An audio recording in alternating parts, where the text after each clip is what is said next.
Nak, kalau emang kamu bukan rezeki kami, tolong perginya dengan baik ya. Dengan baik tuh maksudnya tidak menyakitkan lah gitu. Ini anak detak jantungnya udah gak ada nih. Ini sekarang detak jantungnya ada, anak bapak ibu nih hidup lagi gitu kan. Tahu nggak pas digali dalamnya isinya apa? Gedebong pisang.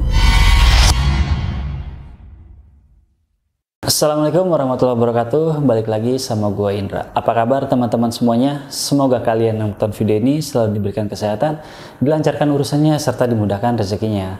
Kali ini gue kembali kehadiran narasumber nih. Nah, narasumber gue kali ini tuh ceritanya epic banget. Jadi dia ini pernah mengalami mati suri. Dan setelah kejadian mati suri itu, dia mengalami banyak-banyak hal mistis lah yang dialami sama dia. Tanpa perlu berlama-lama, langsung aja kita sapa Kak Tutu. Halo. Halo, hai Mas Binta. Gimana kabarnya Kak? Sehat alhamdulillah. Kesibukannya apa nih sekarang? Sekarang tuh sebenarnya kan aku ngonten juga ya YouTube Istri Tukang Jajan ya. Oh, itu nama channelnya? Iya, Oke. tapi lagi berhenti bentar karena lagi aku siapin cerita-cerita lain sama kan aku ngantor lagi ya, jadi bagi waktu juga sih. Oke, Kak Tutu, kali ini Kak Tutu mau cerita tentang dulu pernah mati suri ya, gitu. Boleh di-spill sedikit nggak sih ceritanya itu kayak apa? Iya, jadi karena kekurang tahuan orang tua gitu, salah minum obat jadi sempat meninggal di kandungan. Kan meninggal di kandungannya kan pas usia ke 6 bulan, sedangkan aku kan muslim ya, di usia 4 kan kita udah ada nyawanya ya. Iya. Jadi sempat meninggal terus hidup lagi. Oke, teman-teman, sebelum Kak Tutu melanjutkan ceritanya, buat kalian yang memiliki cerita horor dan ingin bercerita di Indra Stories, kalian bisa DM aja ke IG yang gue cantumin di bawah ini. Ya udah, tanpa perlu berlama-lama lagi, langsung aja kita simak ceritanya.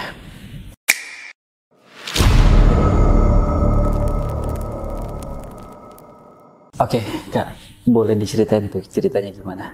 Oh, ya boleh. Tapi aku cerita dari sebab dulu ya, kan bisa ada sebab ada akibatnya. Oke.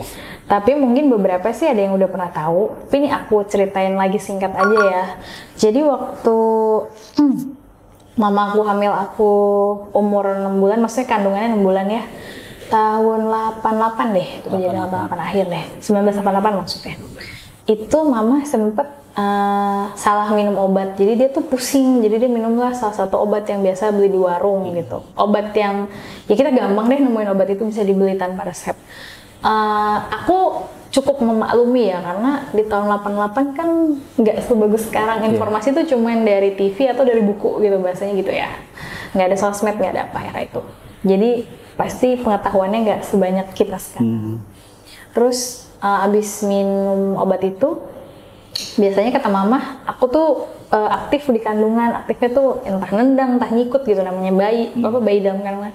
Terus habis minum obat nggak gerak lagi. Terus mama kan panik ya.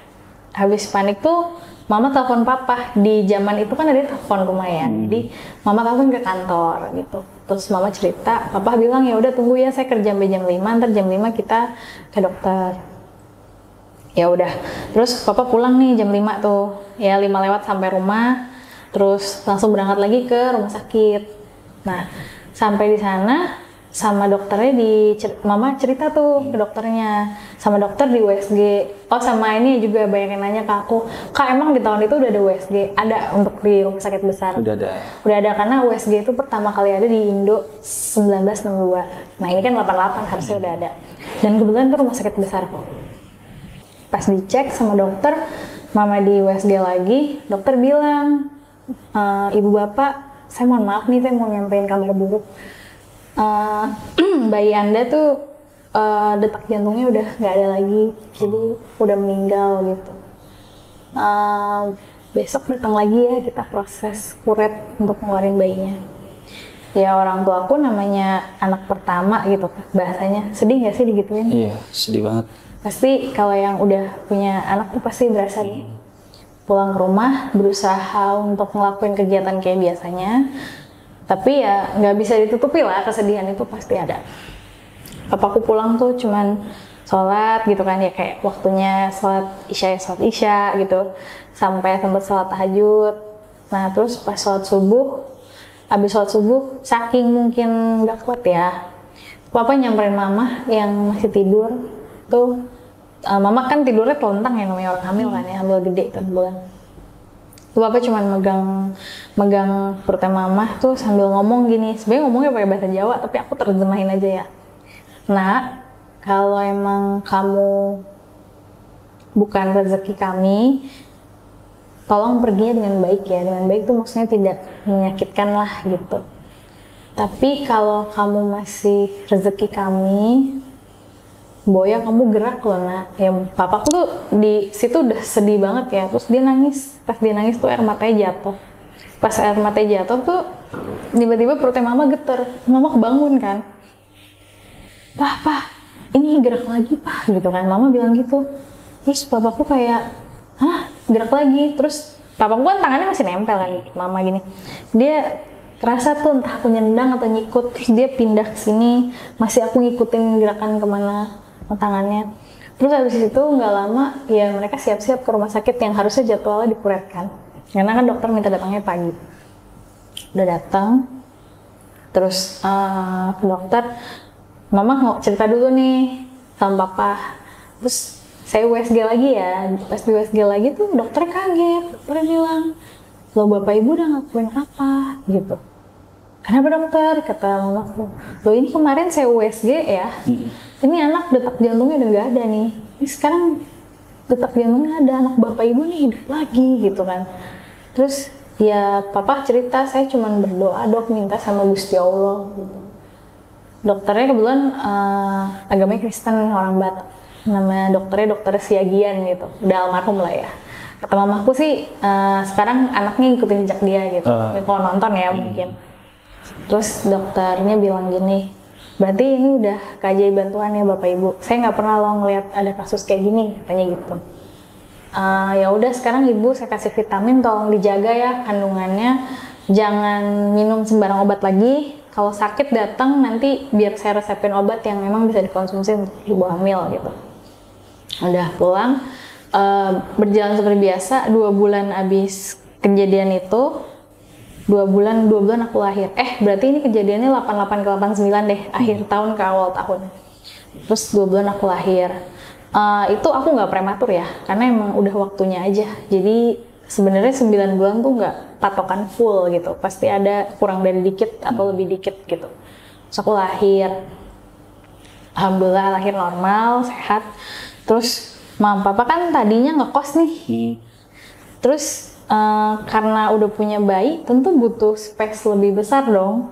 Kayak akhirnya mulailah dengan biaya yang mereka punya gitu, mereka cari-cari rumah. Ini kejadiannya di Pekanbaru ya, Kota Pekanbaru. Terus mama tuh ngelihat ada satu rumah di tengah kota. Rumahnya bagus, terus udah kosong. Dan rumah itu biasanya digunain tuh jadi kantor. Biasanya, bukan buat rumah tinggal. Ya udah mama tanya tuh, akhirnya dapetlah kontak orang yang punya rumah. Ternyata rumah itu dikontrakan atau disewakan dengan harga yang murah banget. Sebenarnya kata mama itu miring banget sih harganya. Misalkan kayak pasarannya daerah situ harusnya 10 juta gitu. Dia tuh cuman ngasih ya udah 5 juta aja gitu. Setengah harga ya. Lebih miring sih kata mama. Kisaran gitu deh. Ya mama karena ngerasa kayak gitu, ibu-ibu seneng dong. Wah lumayan nih kosnya, budget gue bisa gue alokasin lain, bahasa gitu ya. Akhirnya sama mama dibayar 2 tahun. Langsung 2 tahun. Udah terus tinggal lah di situ. Nah karena namanya anak pertama lumayan repot dan pengetahuannya nggak banyak gitu. Akhirnya nyarilah asisten rumah tangga. Dapatlah satu asisten rumah tangga. Mama manggilnya Ayu gitu. Namanya lupa siapa, pokoknya manggilnya Ayu gitu. Udah tinggal bareng nih. Kebetulan karena papaku kerja di perusahaan telekomunikasi, ya tau lah apa ya. Dapatlah privilege kita punya telepon rumah sendiri. Karena saat itu kan punya telepon rumah nggak gampang ya. Saat itu dan nggak banyak gitu. Jadi akhirnya telepon rumah, kan tadinya di kos nggak punya telepon rumah nih, sekarang punya telepon rumah gitu. Dan mama juga waktu telepon papa yang kondisi itu, dia kalau nggak salah nelfon ke wartel atau apa gitu. Apa numpang kayak nelfon ke tangga deh. Dan terus kita kembali ke ceritanya, pindahkan mama papa ke situ. Sama beserta member baru si Ayu ini. Udah. Habis itu awalnya normal-normal aja nih sampai aku umur 3 bulan. Terus mama tuh bingung karena aku tuh untuk ukuran baby, kata mama, kamu tuh nggak rewel lah, paling cuman kalau nangis kamu lapar atau popoknya harus diganti, standar banget deh gitu. Atau kamu gerah gitu kan, biasa ya bayi-bayi itu pasti ada yang gitu. Terus aku tuh nggak mau disusuin gitu, nggak dikasih asi, nggak mau, nolak sampai aku agak kurus lah. Itu berlangsung 2 minggu apa kata mama, sampai sini aku tuh cekung, sini. Terus mama bawa ke dokter dong, tapi dokter meriksa tuh nggak ada apa-apa, sehat-sehat aja gitu. Tapi aku selalu malam tuh nangis ke mama, malam tuh nangis, malam rewel. Biasanya tuh jarang, udah ngantuk ya tidur aja gitu. Nggak tipe bayi yang harus dipok-pok tidur, tapi tidur sendiri gitu. Lalu habis itu 2 minggu habis kejadian itu kan ke dokter, pulang dari dokter pas banget siang ya, habis zuhur lah ya, itu telepon berdering tuh mama angkat, assalamualaikum gitu, waalaikumsalam, ayah gitu, maksudnya bapaknya mama gitu, kakek aku, apa kabar gitu, baik ya gitu. Terus langsung kakekku nanya, tuh apa kabar? Oh ini lagi sakit ya, sakit apa? Terus mama ceritakan. Ya udah, nanti ayah habis asar kesana ya. Jadi ibaratnya kayak mamaku nih rumahnya di Bekasi misalkan ya, di kota Bekasi. Cuma kakek aku jadi camat di Depok, jadi text time lah buat nyamper gitu ya. Di era itu, karena sebenarnya era itu nggak macet, cuma jauh-jauh lah mau kemana tuh. Udah, terus habis itu kakek aku datang nih sebelum maghrib, datang. Biasalah mama nyambut gitu, ayah gitu kan, mana tutunya? Terus diajak tuh mama, ternyata aku lagi di kamar sama mbak asisten rumah tangga, Mbak Ayu tadi tuh. Terus habis itu si kakek aku, kita manggil Ato ya, mana coba sini gitu. Terus kakek aku gendong aku tuh bentar, dilihat. Terus dia ngasih lagi ke si Ayu kan, karena kata mama si Ayu tuh lagi tak mau tidurin aku, mau nyuapin gitu. Ayah mau sholat dulu ya, karena nggak lama kan azan maghrib berkumandang tuh, sholat. Kelar sholat, ayah mau ke pasar dulu ya. Mama bingung, ngapain ya orang mau ke pasar gitu, mau ngapain ke pasar gitu. Ada perlu bentar, ngomong gitu, senyum tipis pergi itu. Setengah jam kemudian balik bawa kantong kresek.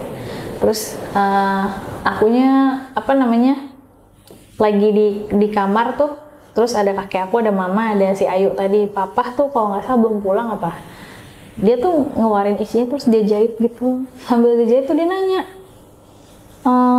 kamu di sekitar sini suka ada ini nggak sih yang suka ngetem lama? Oh, bahasa orang ngetem ya, entah pengemis yang minta-minta atau tukang jualan makanan. Mama diem tuh nginget. Oh ada ya, tukang kasur kapuk gitu. Mungkin orang sekarang gak familiar lah ya. Jadi zaman dulu tuh ada orang kasur kan dalamnya kapuk ya. Kalau sekarang kan pakai per gitu. Jadi bisa bikin kasur kapuk gitu. Suka bawa peralatannya tuh kapuk sama kulit kasurnya itu. Ada ya, biasanya dia tiap jam 10 datang. Maksudnya mamaku tuh hafal gitu. Oh ya udah, terus dia kelar jahit tuh ditaruh di dalam baju aku, kata mama. Terus habis itu di hari itu tuh yang biasanya aku suka nangis tuh aku tidur tenang banget, kata mama. Terus kakekku bilang ya udah, ayah nginep sini ya, besok kalau dia datang kasih tahu. Oh iya. Terus kakek aku nanya, kamu ngapain sih pindah ke sini? Terus emang kenapa ya? Udah kalau bisa cocok pindah ya. Ya ayah, aku udah bayar 2 tahun loh, kata mama. Udah ntar uangnya gampang, kata ayah. Pokoknya cepet-cepet cari rumah lain, jangan di sini. Dah, balik ke cerita aku tadi. Besok pagi kakek bangun kan, habis sholat subuh. Terus biasanya kakekku tuh ngeteh. Terus sambil ngaji gitu kan. Terus pada bangun, papa berangkat kerja. Terus kakek abis itu sarapan tuh di meja makan sama papa juga sebelum berangkat kerja kan. Tuh itu mangku sambil nunggu. Terus kata mama, aku tuh anteng banget gitu, nggak rewel, anteng, literally anteng aja gitu. Terus habis itu jam 10 pagi, mama ngintip tuh di jendela. Dateng tuh tukang kasur kapuk. Kebetulan deket rumah mama tuh ada pohon, pohonnya rindang, tapi ada kayak pos kita kalau mau ngaso yang biasanya kayak pos ronda ada TV gitu, kayak gitu ada kata mama. Dia ngaso di situ, tapi dia duduk bawah pohon, terus dia julurin kaki, terus dia gini, tapi mulutnya kompak-kamit gitu. Semua bilang, ya udah datang tuh ya. Udah datang. Ya udah buka pintunya, gue mau nyamperin. Ya udah sama mama dibukain pintu, dibukain pagar. Kan rumahnya di pintu ada pagar ya. Terus mama penasaran ngikutin dari belakang tuh. Abis mama nutup pintu, nutup pagar. Terus kakek aku nyamperin. Pak lagi istirahat ya. Tukang kasur kapuknya yang tadinya komat-kamit terus diem. Ngeliat kakek aku, tiba-tiba mukanya berubah, raut mukanya dari yang biasa orang baru melek, tiba-tiba kayak takut gitu loh, yang gitu. Kata mama, ini mama ngeliat soalnya dari belakang, takut. Terus kakek aku bilang, lagi istirahat ya pak? Iya pak, gitu. Oh, pak lihat deh cucu saya. Dia ngasih lihat aku tuh lagi digendong dia. Terus, cantik nggak pak cucu saya ngomong gitu? Iya pak, gitu cantik. Mau gendong nggak pak? Gitu. Enggak pak, saya ini debuan gitu. Gendong aja nggak apa-apa, kayak gitu. Jangan pak, saya keringetan, bau gitu kan. Terus kakekku ngomong, gendong nggak gitu. Sambil, ternyata dia tuh kan sambil ngunyah sesuatu tuh, nggak tahu ngunyah apa, kata mama disembur. Terus tiba-tiba dia tuh yang tadinya dari pohon jatuh tanah gitu, gelepar-gelepar. Nah, di fase gelepar-gelepar itu kan rame ya, namanya itu rumahnya di jalan rame, kata mama, rumahnya di tengah kota, yang orang tuh mau berangkat kerja, berangkat sekolah, pasti lewat situ. Terus mama kaget kan pas dia jatuh gelepar-gelepar, ya itu kenapa? Kakekku lihat, ini bawa dulu tutupnya ke dalam. Itu enggak apa-apa. Akhirnya mama ngambil aku tuh, dibawa ke dalam, pas banget mau buka pintu, si Ayu udah buka pintu, Mbak Tutunya mana? Aku dulu dari kecil panggil Mbak Tutunya mana? Mau dimandiin nih, akhirnya udah jadi gitu. Kan godok air kan. Iya nih tolong ya gitu, dimandiin ya. Iya bu, terus digendong bawa ke dalam, mama tutup pintu lagi, tutup pagar, nyamper lagi. Ada lah itu geleparnya setengah jam kata mama, sampai diliatin orang, terus tanya pak itu kenapa? Tapi kakek aku tuh bilang, oh nggak apa-apa, udah ntar saya aja dah gitu. Dan habis itu dia udah kayak ngos-ngosan gitu, kayak ngos-ngosan gitu. Terus kakek aku kayak, tau gak sih orang yang gelut satu kaki gitu? Sekarang kamu pergi dari sini, jangan ganggu bayi-bayi lain atau cucu saya lagi. Jangan ganggu cucu saya dan bayi-bayi lain yang tinggal di sini. Kalau kamu balik lagi, kamu tahu ya akibatnya. Dan terus dia kayak, ya ampun pak, maaf saya pergi. Terus dia kayak pergi buru-buru gitu. Terus mama nanya dong, ya dia kenapa? Dia epilepsi. Mamaku tuh kayak skeptis gitu. Dia epilepsi gitu. Kamu tahu nggak tadi tuh apa? Mamaku bilang, kakekku bilang, nggak tahu kata mama. Tukang kasur kapuk kan gitu. Maksudnya mama tuh masih ya objektif aja. Terus kakekku bilang bukan, dia tuh palasi. Jadi tuh palasik tuh gimana ya? Nggak sama kuyang ya, beda ya. Kalau di Kalimantan kan ada kuyang tuh yang sebenarnya orang itu dia entah berilmu tapi kita nggak tahu lah ya, garis ke atasnya yang dia bisa ini. Kalau enggak, ini benar-benar kayak orang. Cuma mereka itu kalau menurut cerita kakek aku, dia tuh dikutuk sama Tuhan karena bikin salah. Sebenarnya itu bahasa halusnya sih, mungkin entah dulu bersekutu atau berilmu, kita nggak tahu ya, itu historical atas. Jadi mereka itu harus ngisep darah bayi, tapi ngisepnya goib, halus gitu. Dan kalau mereka nggak dapet bayi di luaran sana, itu mereka bisa ngisep darah anaknya sendiri. Jadi mereka tuh kayak manusia kayak kita nikah, punya anak gitu. Biasanya mereka tuh nggak akan tinggal di tempat yang ramai orang. Jadi kayak tinggal mungkin di tengah hutan gitu. Nanti pas butuh itu baru turun, baru keluar. Kalau menurut cerita almarhum kakek gitu. Sebenarnya kata kakek sebenarnya kasihan sih, karena itu kan nurun ya. Yang maaf nih keturunannya kan nggak salah ya, biasanya gitu. Kasihan tapi ya harus digituin. Makanya sama kakek diusir aja. Kakekku bilang sebelum ayah telepon kamu, ayah tuh kan sholat zuhur. Pas sholat zuhur tuh di tahiyat akhir tuh ayah lihat tuh lagi nangis di kepala sajadah, di sajadah gitu. Makanya dia langsung nanya, langsung telepon, udah feeling gak enak. Ya untunglah, tapi sekarang nggak apa-apa gitu. Soalnya ibaratnya kata kakek kalau aku nggak ketolong tuh aku udah lewat nyawanya waktu itu. Jadi mungkin kayak karena aku 2 kali hampir tuh kali ya, jadi kayak jadi lebih sensitif aja. Akhirnya tuh pernah di fase masih kecil tuh nggak bisa bedain mana yang orang mana yang enggak. Jadi kayak jadi waktu aku lahir itu akhirnya nggak lama kan kita pindah dari rumah itu ya. Karena di rumah itu ada satu kejadian yang bikin rame. Aku nggak mau sebut kejadian apa karena kalau aku mention orang pasti tahu rumah itu yang mana. Terus pindah nih ke rumah lain, ya aman aja sih, nggak ada masalah gitu ya. Terus sampai 2 tahun kemudian, jadi papaku ini waktu kerja di perusahaan ini, dia kan D3 ya. D3 tuh kalau sekarang kayak S1 deh bahasanya.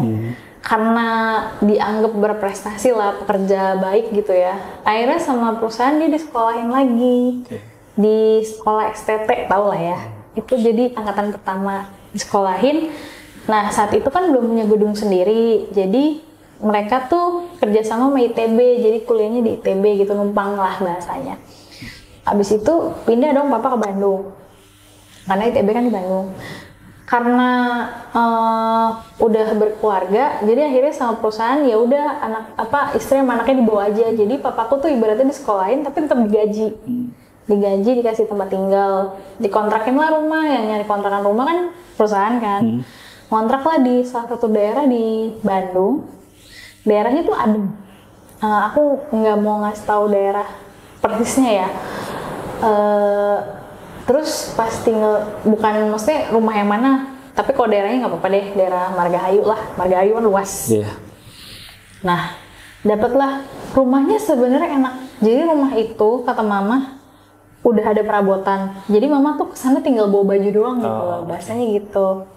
Jadi sampai di rumah itu, nah si mama nyari asisten rumah tangga lagi. Kenapa? Karena si Mbak Ayu itu kan akhirnya nggak ikut kita. Karena dia kan keluarganya di Sumatera kan, jadi dia akhirnya pulang kata mama. Tapi mama tuh sebenarnya senang sama Mbak Ayu, karena Mbak Ayu ini lumayan pemberani. Dia tuh kata mama, jadi dari rumah dia ke sumber mata air kan jauh. Dia tuh bisa tengah malam ngambil 2 ember kata mama. Saking udah butuhnya, kayak sehoror apapun dihadepin gitu, orangnya pemberani. Nah, terus begitu di Bandung tuh tetaplah dapet asisten rumah tangga. Kita sebut saja Mbak T ya. Mbak T itu sering banget cerita ke mama, katanya dia sering lihat aku kayak lagi main sama orang, padahal nggak ada gitu. Suka nyamper, tuh ngomong sama siapa? Ada Mbak, teman emang Mbak nggak lihat? Aku sering ngomong gitu. Ada itu. Tadi dia pergi katanya soalnya takut sama Mbak galak. Tapi emang Mbak T itu emang galak orangnya. Jadi kadang pernah marahin aku gitu. Gara-gara aku nggak sengaja mungkin nyenggol gelas jatuh gitu, dia marah gitu kan. Terus habis itu si mama digituin kan nanya dong ke kakek aku bilang, oh dia ada temennya, nggak apa-apa, itu nggak jahat. Tapi temennya emang bukan manusia. Kata kakekku, oh ya udah, mamaku tuh sebenarnya mau cross check aja, kira-kira harus gimana, nggak apa-apa kok gitu, nggak jahat gitu udah. Terus ternyata rumah Bandung itu horor juga, jadi kayak malam suka keran tiba-tiba suka kebuka sendiri. Pas mama cek ternyata nggak kebuka. Jadi gini, misalkan ini kan rumahnya bak mandi ya, pakai ala yang bak mandi, bukan yang ala shower gitu. Jadi namanya bak mandi kan kita harus ngisi dulu dong. Terus kalau udah penuh, ya udah. Mama tuh inget terakhir tuh ninggalin air penuh. Terus malam tuh suka kebangun karena kayak ada orang lagi buka airnya, keran. Berarti kalau buka keran harusnya luber dong. Tapi pas dia cek, kering. Nggak ada airnya? Nggak ada gitu. Sampai akhirnya di terakhir itu, si mama baru tahu lah ternyata rumah itu belakangnya kuburan. Gitu. Sebenarnya sih rumah itu di ingatan aku nggak banyak ya. Cuman ya mamaku sih yang sering ngalamin kayak, mamaku tuh lumayan insomnia, jadi dia tuh baru tidur biasanya setelah habis sholat subuh baru tidur. Kalau malam dia malah on gitu. Terus mamaku kan kadang suka namanya dia nggak bisa, maksudnya dia nggak kantoran gitu. Jadi dia kadang kayak dapat pesanan ngerangkai bunga, kebetulan mamaku bagus lah untuk kayak gitu, kayak ngerangkai bunga hadiah atau apa. Jadi dia kalau ngerangkai bunga malam-malam tuh suka sering diganggu-ganggu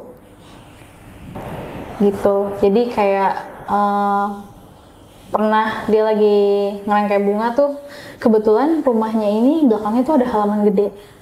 Jadi pas mama lagi ngerangkai bunga karena pesanan orang, tiba-tiba tuh mama nggak tahu kenapa tuh, jadi ibaratnya ini halamannya nih, pintunya kebuka gitu, mama ngerangkainya di sini gitu, nggak tahu kenapa kayak pengen nengok gitu kan, hati gitu pengen nengok, dia nengok, tiba-tiba tuh dari jauh tuh kayak ada kresek kecil, gelinding-gelinding, tiba-tiba gede, tiba-tiba kayak berwujud gede, tadinya kecil berwujud gede kan. Tapi emang jujur ya mas, mamaku tuh pemberani banget loh. Sama mama orang kan takut gitu teriak apa, dia ngambil air panas di termos, disiram dong. Kayak diambil air panas nih kan, biasanya ibu-ibu zaman mamaku itu kan nyimpen air panas di termos ya. Tahu kan termos yang gede itu warna merah atau apa yang stainless tuh. Sama mama dikeluarin, ditaruh di ember, dibawa disiram gitu. Nih kata mamaku, rasain lu gitu. Tahu-tahu kata mama tuh yang kena siram tuh tiba-tiba dia kayak lompat ke belakang itu. Jadi kan halaman belakang nih ada dinding nih, jadi dia kayak lompat ke belakang dinding itu. Gitu. Terus mama kan pas nyiram itu papa keluar, "Mah, kok ada suara berisik-berisik?" "Oh enggak kok Pak, mamaku cuma ngomong gitu. Aku habis nyiram aja," mamaku bilang gitu, karena mamaku nggak mau bikin papaku takut. "Masih lama nggak rangkainya?" "Enggak, ini dikit lagi." "Ya wes tak tungguin deh," misalnya tungguin, udah selesai udah tidur gitu.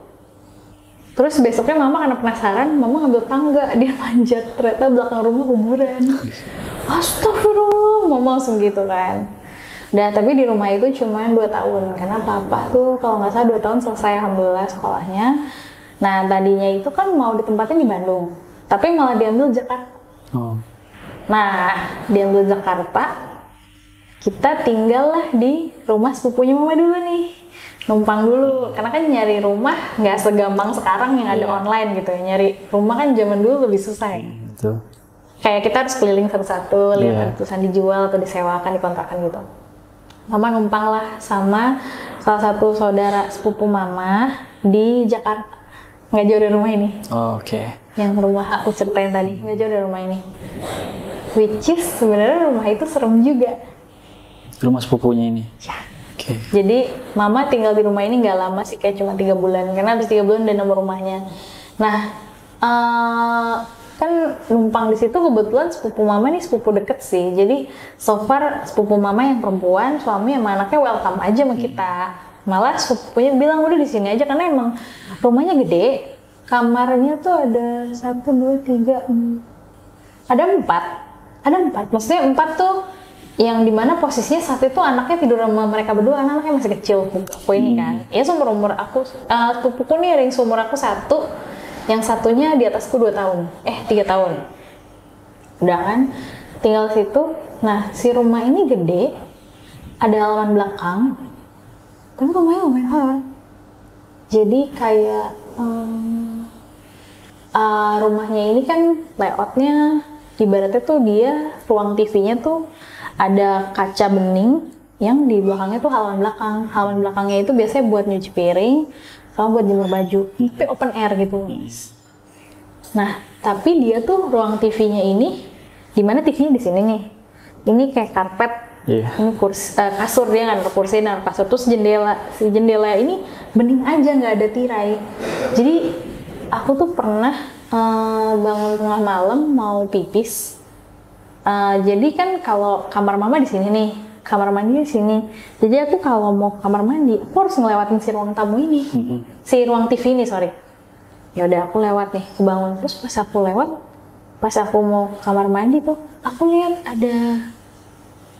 ada perempuan nih, pakai kebaya, cantik mukanya, tapi senyumnya tuh, aku langsung balik ke kamar, nggak balik lagi aku. Balik ke kamar, aku nggak jadi pipis. Tidur gitu. Terus kadang kalau malam aku kebangun tuh suka dengar suara ketawa-tawa yang epic itu sebenarnya kan aku di rumah ini tahun 94 ya. Kan nggak lama tuh. Terus pindah 94 ini ke Bekasi. Karena papa tuh baru inget, dia kan punya adik tinggal di Bekasi. Jadi adiknya nyariin lah, ketemu rumah kontrakan cocok, ambil. Ya udah tinggal nih di rumah kontrakan ini, kita tinggal rumah itu. Tapi ini aku cerita rumah sepupuku dulu ya. Iya. Kenapa aku berani cerita? Karena sepupuku udah nggak tinggal situ. Jadi aman kalau aku cerita. Udah nggak tinggal situ, orang tuanya udah almarhum. Jadi rumah itu aku nggak tahu dijual apa sama dia. Intinya dia udah nggak tinggal di situ. Nah, terus aku tuh pernah waktu 2019, aku kan bisa, kalau cewek-cewek tau lah masang apa eyelash extension yang matanya jadi cetar itu, aku bisa tuh. Tapi aku yang datang ke rumah. Sepupuku ini mesen karena dia mau ada acara atau apa gitu. Nah dia ngajak temennya 3 orang, jadi berempat gitu. Nah terus aku kan ke rumah dia dong sore. Cuma karena namanya masangnya sambil ngobrol jadi lama nggak sih? Akhirnya aku kelar-kelar jam 12. Nggak mungkin lah aku pulang kan. Terus aku bilang ke suamiku yang aku kayak nggak mungkin pulang nih, aku nginep aja ya. Toh cewek-cewek semua juga kok gitu. Karena sepupuku ini suaminya di luar kota. Malah dia senang aku nginep, ada temennya. Karena rumahnya gede banget, yang tinggal cuma sedikit. Udah. Dan posisinya kan orang tuanya udah nggak ada ya. Tuh. Nah udah nih, terus ya udah aku nginep ya. Terus aku tidur nih, sepupuku udah tidur sama anaknya 2. Aku udah wanti-wanti dia, tidurnya hati-hati ya gitu, karena kok cepet lepas rekod. Terus aku tidur kan. Nah aku tidur gini nih. Terus nggak tahu kenapa tiba-tiba kok aku pengen ngangkat tanganku gitu. Tau nggak? Kaget tuh aku. Ada ini bakun merayap, tau gak sih? Ngerayap, kayak ngerayap laba-laba. Astagfirullahaladzim.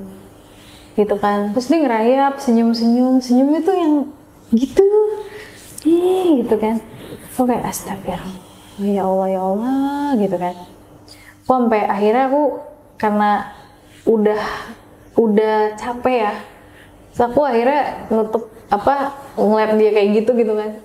Udah akhirnya aku naruh guling gitu ke samping, yang tadi tidur telentang aku ke samping kiri.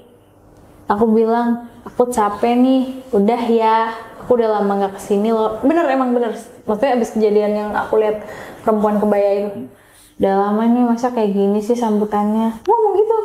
Ya, akhirnya aku paksain dalam hati tuh, aku kayak doa-doa lah mas, ya doa yang aku hafal gitu kan. Dan terus tiduran. Tapi besoknya aku nggak cerita sih sama sepupu aku. Nggak tahu kok dia nonton ini ya. Aku nggak cerita sampai sekarang karena sepupu aku tuh main penakut orangnya. Jadi aku nggak mau cerita gitu. Itu. Nah, terus kan ini kita flashback lagi ke 94 ini ya. Pindah dong aku ke Bekasi. Nggak mau sebut daerahnya, nggak enak. Karena pada dulunya rumah daerah situ angker ternyata.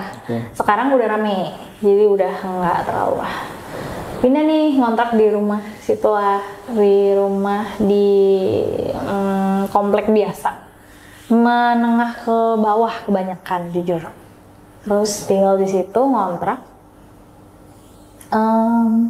Rumahnya tuh jadi ada sederet gini, rumahnya di deretan, kalau kita ngadep ke jalan, ini rumahnya di deretan kanan paling ujung. Nggak hook ya, rumah biasa gitu, rumahnya kecil. Nggak rumah kecil sih, rumahnya sederhana lah, 1, 2, 3 kamar deh, 2 yang gede, 1 yang kecil. Tinggal di situ, awal-awal sih nggak ada apa-apa ya. Terus pernah suatu hari itu, tiba-tiba mamaku kan namanya insom, terus mamaku ngerokok ya jujur.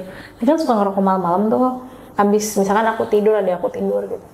Pernah mama ngerokok tuh, tiba-tiba ada angin kencang banget, terus mama ngintip di, maksudnya dia, angin kencang banget ya, kayak bunyi gitu. Terus mamaku ngintip dari jendela gitu. Taunya kata mama tuh ada bakun lagi turun.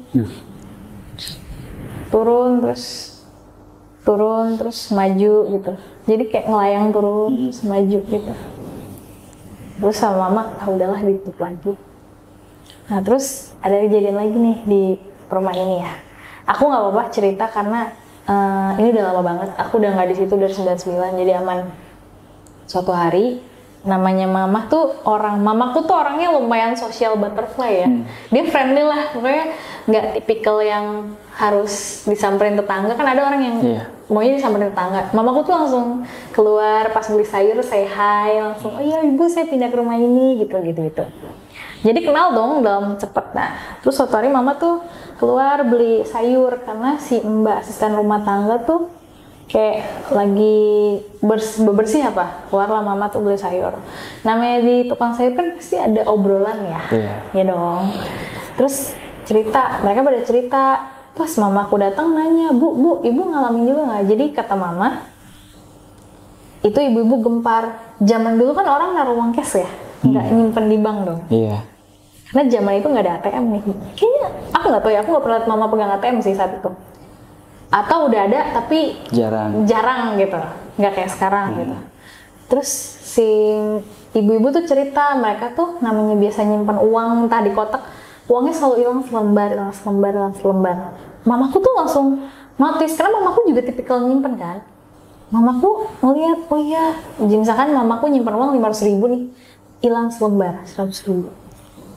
Ternyata mamaku ngalamin juga. Terus mamaku kan kayak, apa nih? Nah, terus lucunya abis mama ngobrol gitu, kakek aku telepon ke rumah. Kamu apa kabar? Baiknya ini. Ayo besok kesana ya, jemput ya di bandara. Standar. Oh iya, ntar jemput ya. Kebetulan mamaku bisa nyetir emang. Jemput, terus nginep dong. Terus mama tuh gak tau kenapa cerita lah obrolan si ibu-ibu sayur ini, dan mama cerita yang ngalamin. Terus, oh, kamu mau tahu, kata kakekku, mau ya? Ya udah besok jam segini, coba deh kita ngintip di jendela gitu. Nah, besoknya itu sekitar jam-jam siang lah, aku lupa jam berapa. Jadi si kakekku bilang sini ayo ngintip. Jadi tiba-tiba tuh mama sama kakek ngintip ke jendela tuh. Jadi ada yang lewat. Aku nggak mau sebut nama lah ya. Ada yang lewat, si mama sama kakek tuh ngelihat dia bawa tuyul di sini. Jadi buat mantau lewat. Tapi tuyulnya kelihatan tuh, Kak? Kelihatan, mama lihat. Kan mamaku juga bisa lihat sebenarnya. Kakek tuh lihat tuh. Udah kejawab ya. Terus aku harus gimana ya, kata mama. Jadi akhirnya kalau nggak salah si kakek nyuruh mama tuh naruh surat Al-Fatihah atau apa gitu. Kalau naruh duit, taruh, kan namanya perempuan kalau nyisir kan ada bekas rambutnya tuh, diuntel, ditaruh bareng, sama taruh cermin. Oh, iya. Kalau nggak tahu ya, Mas gimana? Kalau aku tuh ingat waktu aku kecil, tahun 90-an ke 2000 ya, kita tiap beli dompet nggak tahu kenapa dompetnya ada cerminnya nggak sih? Iya, kalau perempuan. Yang zaman dulu ada cermin. Tadinya kira fungsinya buat ngaca. Awalnya. Iya. Kayak dompet yang cuma dibuka, ini ada cermin yang gantung. Sekarang aku ngerti. Oh, maksudnya biar uangnya nggak hilang. Mungkin ya, tapi ini walau-walam ya.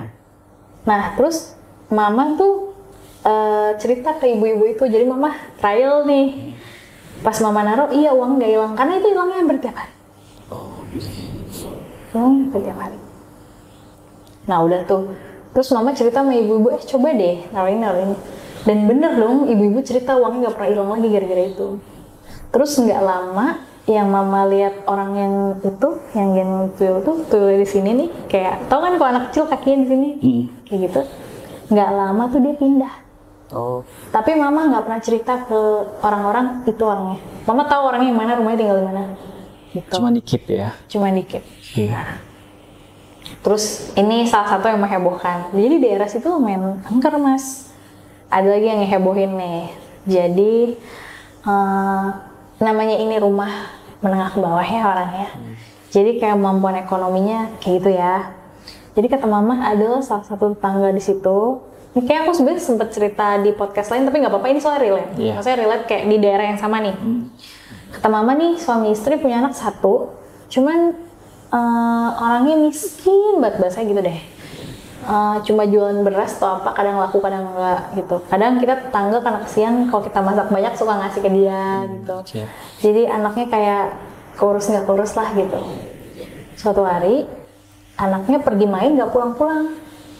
namanya kita kan anak kecil saat itu ya, aku kan waktu itu dari tinggal rentan dari TK ke SD lah, TK sama SD di fase aku tinggal di rumah itu. Jadi pernah si anaknya pergi main nggak pulang-pulang. Nah ketemunya tuh anaknya ternyata kecebur di kali terus meninggal. Emang ada kali sih deket situ. Meninggal terus dimakamin dong.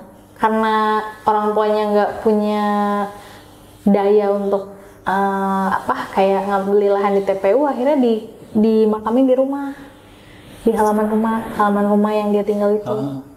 Dimakamin kan, nggak lama tiba-tiba mereka kayak mendadak beli mobil, pindah. Nah kebetulan rumah itu kan rumah kontrakan ternyata, kata mama. Terus akhirnya begitu ada orang yang kontrak baru, dia tuh dengan berbesar hati maulah mindahin si makam anak ini, yang sebenarnya harusnya tanggung jawab orang tuanya kan, cuma orang tuanya nggak mau mindahin ke mama. Nah di sini kegemparan terjadi, dia kan mau mindahin namanya digali ulang dong. Tahu nggak pas digali dalamnya isinya apa? Apa itu isinya? Harusnya isinya entah kerangka atau apa dong. Gedebong pisang dikafanin. Berarti pesugihan. Ya walau alam ya. Oke. Terus heboh dong. Akhirnya papaku bilang, udah ibu bapak kita pindahin aja sesuai ya. Ini biarlah menjadi urusan dia sama Tuhannya gitu. Papaku menengahi lah gitu ngomong. Akhirnya ya udah tetap diprosesiin, tetap ngajiin gitu, dipindahin ke TPU deket situ lah. Terus sama warga sekitar tuh akhirnya 7 hari pengajian terus di rumah si ini, menjagalah biar nggak ada apa-apa. Tapi kata mama sih alhamdulillah orangnya tinggal nggak kenapa-napa, soalnya orang yang tinggal baru ini orangnya lumayan baik kok, terus ya rajin sholat di masjid gitu. Maksudnya kata mama orangnya lurus-lurus aja, nggak aneh-aneh gitu. Tuh. Tapi waktu pas si pemilik rumah yang lama ngemakamin di halaman itu nggak ada yang tahu? Itu ternyata bukan milik ya, itu ngontrak. Ngontrak? Nggak tahu yang punya rumah. Oke. Jadi yang punya rumah juga bingung kan, cuma akhirnya yang ngontrak tuh berbesar hati, udah bu nggak apa-apa tanggung jawab saya biar saya yang pindahin gitu, kita doain. Ya kan pas digali gedebong pisang, kan heboh dong, pasti heboh dong namanya orang. Coba Bang bilang udah biarlah ini menjadi urusan dia dan Tuhannya ya, kita makamin aja udah. Maksudnya kayak ya udah gitu, nggak usah ikut campur lah urusan dosa orang, udah gitu. Papaku ngomongnya gitu, kita kan nggak tahu ya. Ya walau alam gitu. Udah, terus aku tuh tinggal di perumahan ini 94 sampai 99. Pindah kita 99 di komplek baru. Kenapa mama waktu itu mau pindah? Karena sempat banjir masuk rumah. Jadi akhirnya mama mutusin, waktu itu kan alhamdulillah punya mobil sama mama, mobilnya dijual buat beli nyicil rumah di rumah yang komplek kita mau pindah. Pindahnya tuh nggak jauh kok dari rumah ini, cuman kompleknya lebih bagus aja, klaster, rumahnya nggak nyampe 100, pintu masuk keluarnya cuma 1. Jadi selain lewat security yang 1 pintu ini nggak bisa lagi ke situ. Aku tinggal di komplek ini lumayan lama, hampir 20 tahun. Akhirnya kita pindah gitu.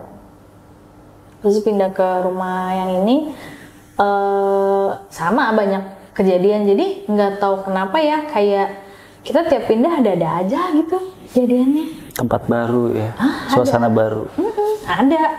Ada aja, cuman kayak mamaku tuh agak skeptis gitu, kayak apaan sih gitu. Tapi ya mau nggak mau tuh, kadang gini loh, kita tuh kalau nggak percaya tuh kadang tiba-tiba malah ada aja gitu yang kelihatan gitu. Terus sempet pindah lagi ke rumah, tapi lucunya tuh kita tuh kalau pindah-pindah ke rumah tuh rumahnya agak unik aja gitu, kayak ternyata penghuni gini-gini tapi sama kita lebih chill aja gitu. Kayak aku akhirnya sama mama di rumah ini, mama pernah kejadian paling epic ya, aku tuh pernah tengah malam dengar ada suara orang nyanyi seriosa, bangun aku.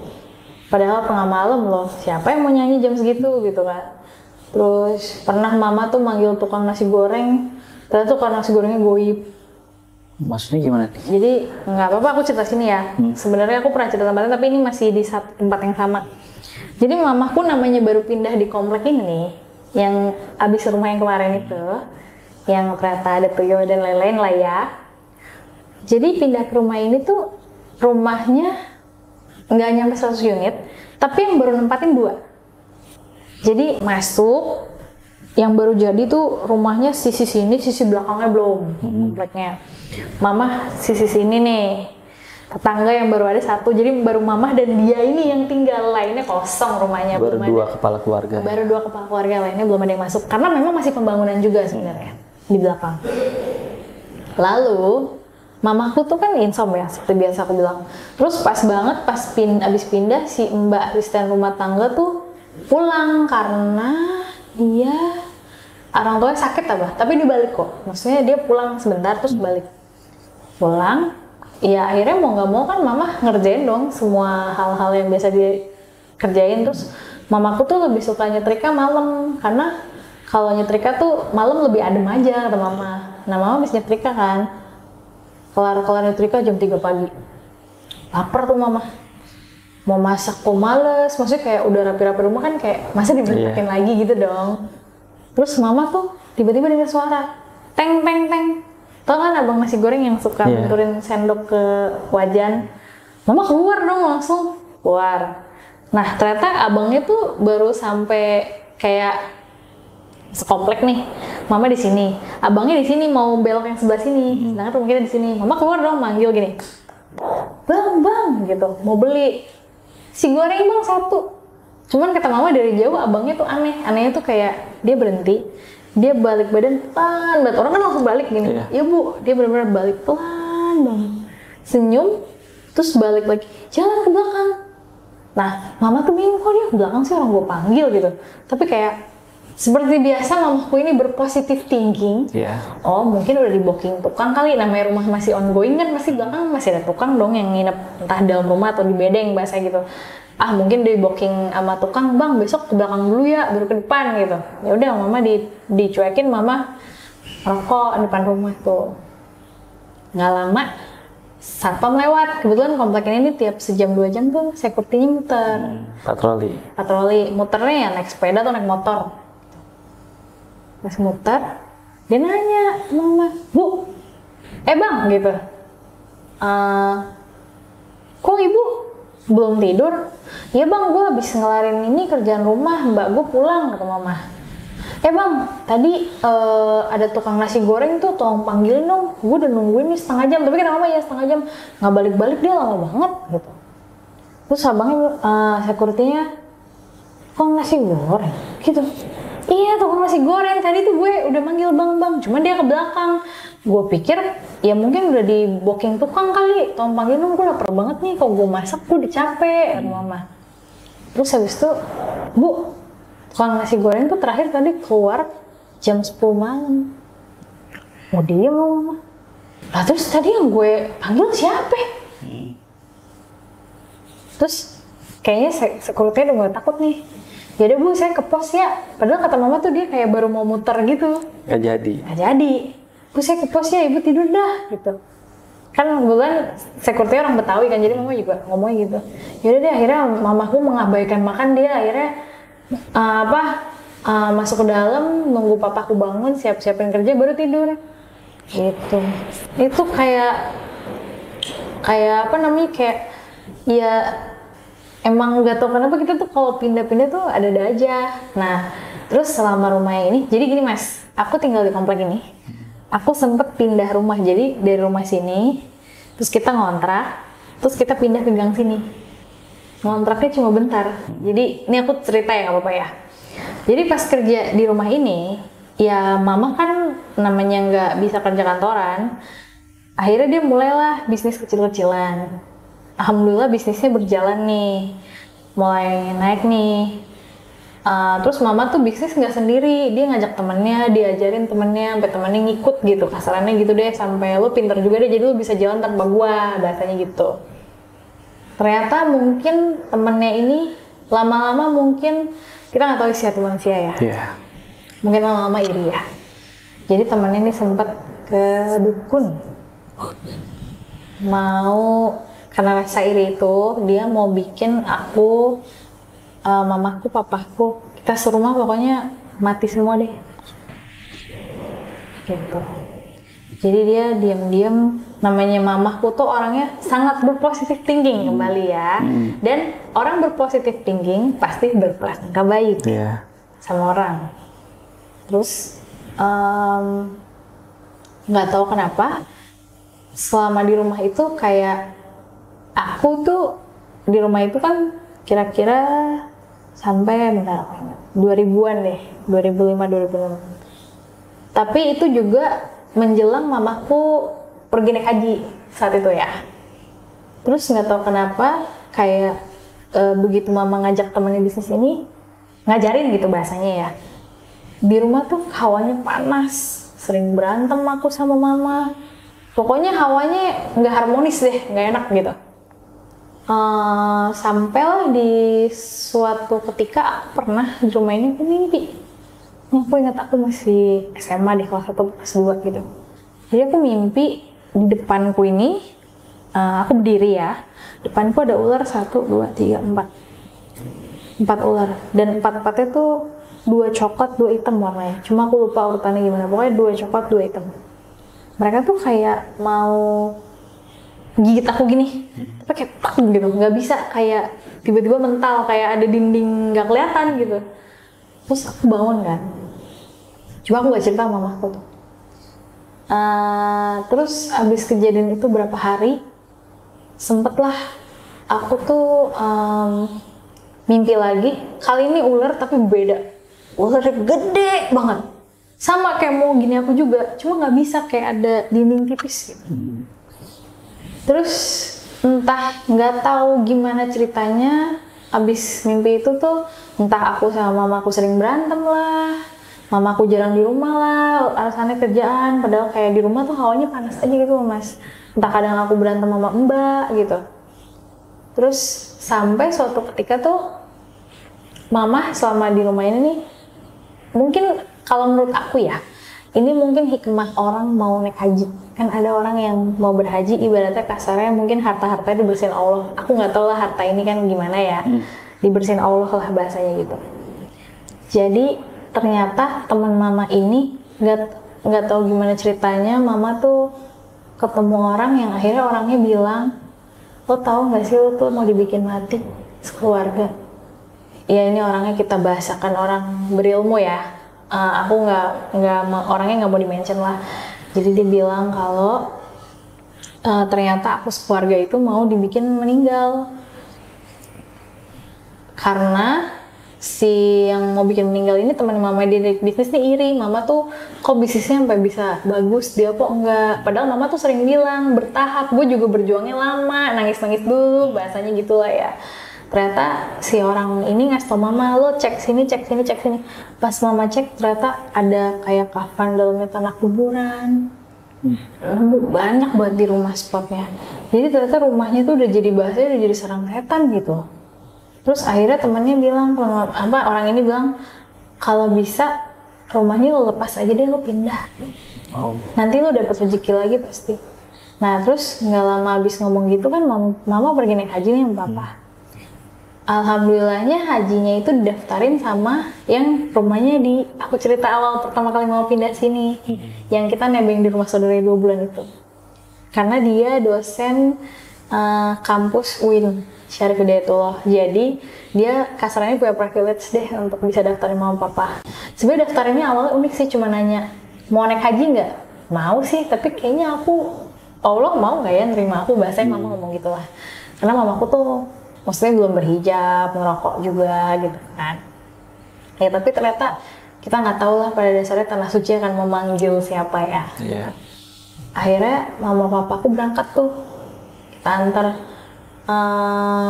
Alhamdulillahnya plus, jadi yang biasanya sebulan mama papaku cuma 20 hari. Pergi tuh mama papa 20 hari. Dan selama 20 hari itu aku tuh sering banget, namanya berarti aku tinggal cuma bertiga nih, aku, adikku, mbak. Kita cuma bertiga dong. Aku tuh sering banget kayak malam tuh kadang aku tidur di kamar, kamarku kan luarnya teras. Terasnya tuh pintu ada kaca gitu. Kadang kacaku suka ada yang ngetok-ngetok. Tapi aku tuh selalu ingat kalau ada yang kayak gitu aku nggak pernah mau buka. Gitu. Terus pernah ada tetangga katanya ngelihat kayak aku lagi duduk di luar jam 12 padahal aku udah tidur. Duduk di luar di teras balkon itu ya, padahal aku tidur hari itu. Nah udah tuh, terus habis itu ya pokoknya hawanya nggak enak deh. Yang aku akhirnya sama mbak sama adekku kita sering tidur sekamar demi ngejagain satu sama lain gitu kan, karena hawanya udah nggak enak banget rumah itu. Begitu mama aku pulang dari haji, akhirnya kita ya udah gitu, udah kita lepas aja rumah ini ya. Mama papaku tuh dengan sisa uang yang ada, karena ternyata temennya yang mau bikin kita mati ini nipu juga. Jadi akhirnya mama papa bangkrut, terpaksa harus ngelepas rumah itu.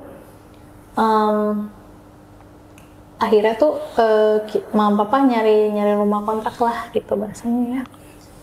Terus selama nyari rumah kontrak kan nggak gampang dong. Ternyata tuh di fase itu dia tuh masih mau bikin kita keluarga mati loh. Hampir papaku yang kena. Jadi gini, papaku tuh karena ya mamah tadi ditipu utangnya banyak, bahasanya jadi itulah bahasa yang bersihin harta ya. Akhirnya papaku ambil jalan, ya udah papa pensiun dini aja, biar lumayan uangnya bisa lunas-lunas, jadi nggak punya beban kan. Terus di hari terakhir papaku masuk kerja, jadi hari terakhir ya, besok udah nggak masuk lagi nih harusnya. Itu papaku pulang kan, tadinya mau pulang naik taksi. Terus orang kantor bilang, Pak bawa mobil kantor aja besok biar saya jemput di rumah bapak. Kebetulan orang kantor ini rumahnya nggak jauh dari papa gitu, jadi besok aja ambil biar sekalian berangkat. Udah, ya udah kata papa, nggak apa-apa. Lagian papaku bawa barang banyak, namanya udah terakhir kerja kan. Tahu sendiri lah kalau yang resign kayak gimana. Apalagi yang kantornya udah lama, itu papaku kerja di perusahaan itu udah berapa puluh tahun lah. Jadi dari mamaku nikah udah kerja di situ nggak keluar gitu loh sampai pensiun dini ini. Udah, terus papaku pulang tuh malam kan. Itu papaku lagi ngebut. Dan ini hari ke-40 papaku pulang haji. Hari ke-40. Kan katanya kalau pulang haji 40 hari kan dijagain 1000 malaikat. Jadi papaku nggak sengaja nabrak mobil guling ke pinggir. Yang orangnya yang ditabrak itu dalam mobil. Jadi papaku naik mobilnya tuh Escudo. Yang ditabrak tuh naik, lupa aku mobil apa. Terus kebalik, keguling-guling ke samping yang rumput itu. Anehnya orangnya itu kan patah kaki apa, papaku sehat aja keluar padahal mobilnya hancur. Sampai orang asuransi kaget kan. Akhirnya papaku karena kejadian itu nelfon kan ke driver, mas maaf gini, yaudah pak tunggu di situ, kita samper kilometer berapa. Langsung disamper, papaku dijemput, langsung dihandle. Orang yang di mobil ditabrak papa juga langsung dihandle sama kantor. Untungnya tuh yang ditabrak ini nggak nuntut, maksudnya kayak yaudah yang penting tanggung jawab aja gitu. Anehnya, mas, itu mobil beneran hancur banget. Aku sayangnya nggak ada fotonya, cuma hancur banget. Dan untungnya kan asuransi ya. Jadi ya udah papaku nggak ganti apa-apa. Termasuk siang ini juga diganti gitu. Dan orang ini dirawatnya udah dibayarin kantor. Jadi kantor papa tuh papa kan dari sana. Udah bapak pulang aja, yang ini udah kita yang urus. Tanggung jawab. Udah kita yang tanggung jawab gitu. Walau papaku tuh diperiksa nggak kenapa, orang kan memar kayak apa, nggak ada. Sampai orang asuransi, kok bapak bisa sih? Saya nggak tahu. Terus, saya baru pulang haji hari ini hari ke-40. Kayak ibaratnya kayak nguji skill gitu ya, walau alam lah. Tapi maksudnya aku tuh bersyukur banget papaku tuh pulang nggak kenapa-napa. Itu kalau dipikir logika tuh nggak masuk akal gitu. Iya. Karena, orang nih tabrak truk keguling-guling, gak masuk di akal menurut aku kalau kita ngakal logika. Tapi walau alam ya, nah itulah ternyata bikin mati cuma dijagain. Nah akhirnya abis kejadian itu buru-buru lah mama tuh beberes, aku beres, kita pindah dapet satu rumah kontrakan. Nah ini juga agak horor walau alam lah rumah ini. Dapet rumah kontrakan ini tuh ajaib juga, mungkin karena ya mama pulang haji itu ya, jadi mungkin Allah permudah lah gitu. Nemulah satu rumah, mama nggak tahu kenapa tiba-tiba ngelangkah aja ngeliat rumah itu. Papa naik motor, terus nelfon orangnya, disamper. Ternyata orangnya tinggalnya nggak jauh dari situ, disamper. Kata mama orangnya lumayan orang kaya situ, kelihatan dari rumahnya. Terus, Bu dikontrak berapa? Segini, ibunya bilang. Oh berarti kenapa? Terus iya saya uangnya nggak segitu. Nggak tahu kenapa ibu yang punya rumah ngomong, ibu habis pulang haji ya? Iya gitu. Ya udah ibu ada uangnya berapa? Segini ibu. Ya udah saya terima segini tempatannya gitu. Nggak apa-apa kata mamaku, nggak apa-apa udah saya terima gitu. Nggak apa-apa saya terima udah gitu. Ibu tempatin aja rumahnya, ini kuncinya, langsung ngasih loh. Hari itu juga. Langsung ngasih nih kuncinya bu, buka sendiri tapi maaf ya mungkin harus beberes dulu. Maksudnya rumahnya kan pasti udah kosong berdebu kan. Terus mama tuh bilang, bu kalau saya ada rezeki boleh nggak rumah ini saya beli? Ibunya bilang nggak usah, biasanya di sini yang ngontrak bentar juga ntar dapet rezeki rumah lain. Mamaku tuh awalnya nggak paham, tapi ternyata setelah pindah tetangga-tetangga pada bilang yang ngontrak di rumah si ibu ini, walau nggak tahu kenapa, pasti pindah tempat lain, dapat rumah. Dan bener mamaku tuh tiba-tiba, namanya dia udah nggak mikirin ya, yang uang dia udah hilang banget itu, tiba-tiba ada satu temennya dia yang, lo ingat gak sih gue punya utang sama lo? Oh iya ya, mamaku gitu, karena mamaku udahlah gitu, gue nggak bisa bayar duit, tapi ini gue bayar pakai rumah ya. Dan rumahku yang di kiri nih, yang tadi bangkrut itu, rumah dia di kanan. Dia bayar dengan rumah itu. Yang ternyata rumah itu sekarang tuh value-nya udah di atas segitu pas mama papa jual itu. Udah naik ya? Udah naik. Jadi kalau rumah yang ini sih nggak horor sih, alhamdulillah biasa aja. Cuman di rumah ini pernah ada kejadian unik, horor tapi unik. Jadi pas si temannya bayar ini, akhirnya mama papaku buru-buru pindah dong, dan nempatin rumah yang kita kontrak si ibu ini literally cuma setahun 2 bulan. Dan 2 bulan itu si ibunya nggak mau dibayar. Jadi mama kan bilang, bu saya alhamdulillah dapat rumah, tuh bener kan katanya gitu. Ini saya mau bayar sisa 2 bulan, udah nggak usah katanya gitu. Udah kata mama sih kayak si ibunya nih entah orang bisa atau apa, mama nggak ngerti gitu. Terus pas kita pindah, jadi rumah aku yang pindah ini kita pindah tahun 2008 ya.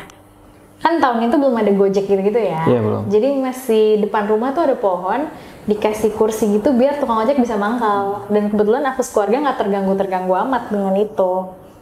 Habis itu pas kita pindah, tuh tukang ojek nanya, bu pindah? Iya pak, pindah. Saya mohon maaf ya kalau ada salah atau apa.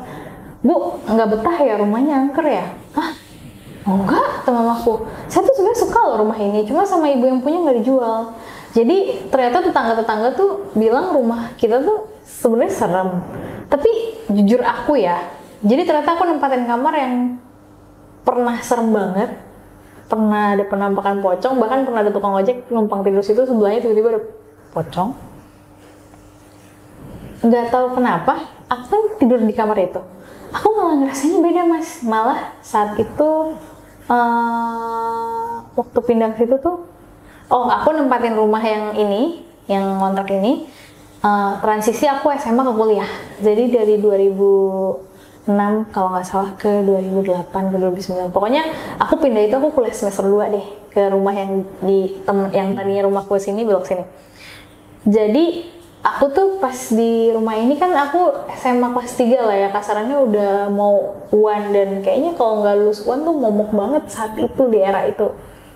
Nggak tahu kenapa, aku tuh selama di rumah itu kayak kamarku nggak pakai AC pun adem. Aku malah rajin sholat, kadang kebangun tengah malam aku wudhu, aku sholat tahajud. Ya biasa ya Allah tolong lulus ya Allah, doanya gitu, namanya anak umur segitu kan. Malah kalau malam tuh lebih rajin belajar, kadang belajar. Bahkan kayak teman seusia aku saat itu yang lebih suka misalkan main sama cowoknya keluar atau main sama teman-teman kemana kayak nongkrong mana, aku lebih milih gue di rumah aja, ngapain keluar gitu. Saking udah nggak tahu, rasa nyaman aja sama kamar itu. Sebenarnya aku tahu rumah itu ada apa, tapi penghuninya tuh nggak tahu kenapa nggak terlalu ganggu keluargaku gitu. Aku nggak diganggu, adikku nggak diganggu, mamaku nggak, papaku nggak. Tapi orang luar yang sering diganggu. Oh, orang luar. Jadi pernah lah, kayak aku cerita tadi kan, tukang ojek numpang tidur itu kan jatuhnya orang luar. Kalau kita kan literally ngontrak di situ, berarti ya sementara rumah ini ya punya kita dong. Jadi kayak akhirnya tuh malah kita nggak kenapa-napa. Jadi ya safe aja gitu loh, malah aku betah di rumah adem. Terus aku malah lebih rajin sholat, lebih rajin belajar gitu. Tapi yang kontrak sebelumnya diganggu nggak? Nah, rumah itu sebelum dikontrak tuh PJTKI. Malah kita tuh baru tahu pas udah pindah. Karena rumah itu tuh dulu, maaf, ada TKI gantung diri. Kok kayak lah. Terus kita tuh kayak taunya udah belakangan gitu loh. Tapi kayak, tapi emang sih pernah. Jadi gini, waktu aku ngontrak di rumah itu mbakku ada dua ya. Mbak N sama Mbak satu lagi tuh aku lupa. Oh, Mbak S. Si Mbak S ini emang dia agak bisa sih orangnya. Si Mbak S ini kan dia punya kebiasaan sebelum dia sholat subuh dia ngerendam pakaian buat cuci.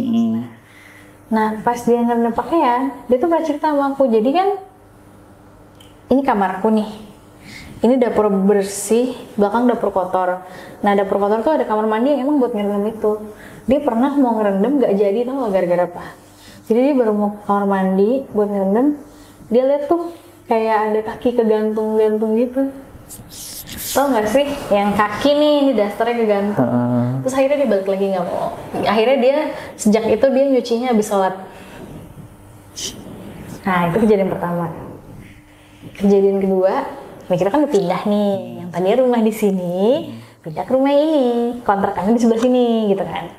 Si Mbak S ini punya kebiasaan, emang dia sengaja kayak nyalain air kan ngisi bak banyak dong.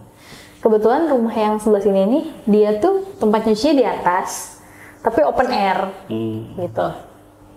Nah, terus dia niatnya mau ngisi ember dulu nih buat, jadi biar dia kelar sholat udah penuh gitu ya airnya udah. Nah, kebetulan nyuci di atas itu kan seberangnya rumah nih. Ini jalan, ini lantai 2 kan, rumah. Rumah ini ada pohon. Jadi dia kalau mau itu kan buka pintu dulu dong buat ngisi air terus baru masuk lagi gitu. Pas dia buka pintu, di pohon itu ada Mbak Kun lagi duduk. Terus mereka tiba-tiba kayak sama-sama saling ngegap. Tau gak sih kayak, hah? Tau gak sih kayak, tau kan kayak keluar kaget, tapi yang di luar kaget juga gitu ngeliat kita. Akhirnya dia gak jadi itu. Terus dia akhirnya balik ke kamar udah. Tapi ini mbak yang sama? Mbak yang sama sih, Mbak S. Cuman dia beda ini dia ngegap.